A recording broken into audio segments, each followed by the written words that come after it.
ശശി തരൂരിന് വേണ്ടി തിരുവനന്തപുരത്ത് ചുവരെഴുത്ത ലോക്സഭാ തെരഞ്ഞെടുപ്പിൽ തരൂരിനെ വിജയിപ്പിക്കണമെന്ന അഭ്യർത്ഥന തിരുവനന്തപുരം കുടപ്പനക്കുന്നിലാണ് തരൂരിന് വേണ്ടിയുള്ള ചുവരെഴുത്ത് പ്രത്യക്ഷപ്പെട്ടിരിക്കുന്നത്.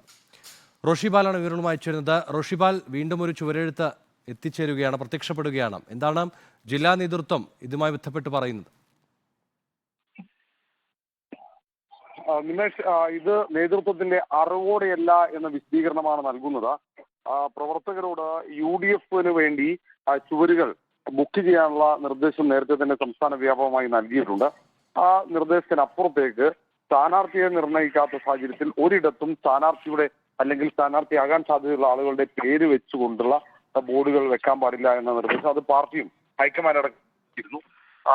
ഏതായാലും ഒരു നിർദ്ദേശം ഇത്തരത്തിൽ ഇപ്പോൾ ബോർഡുകൾ വെച്ചിരിക്കുന്നു. നേരത്തെ തൃശ്ശൂരും സമാനമായ രീതിയിൽ ബോർഡുകൾ പ്രത്യക്ഷപ്പെട്ടിരുന്നു. TN പ്രതാപന് വോട്ടഭ്യർത്ഥിച്ച്, പിന്നാലെ പാലക്കാട് VK ശ്രീകണ്ഠന് വോട്ടഭ്യർത്ഥിച്ച് ബോർഡുകൾ പ്രത്യക്ഷപ്പെടുന്ന സാഹചര്യം ഉണ്ടായിരുന്നു.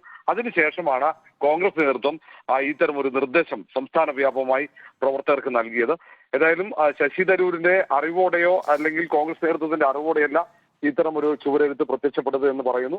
കുടപ്പനക്കുന്നിലാണ് ഇത്തരം ഒരു ബുക്ഡ് എന്ന് എഴുതുന്നതിനൊപ്പം തന്നെ ശശി തരൂരിന് വേണ്ടി വോട്ടഭ്യർത്ഥിച്ചുകൊണ്ട് ചുവരെഴുത്ത് പ്രത്യക്ഷപ്പെട്ടത്. റോഷിബാലാണ് വിവരങ്ങൾ നൽകിയത്.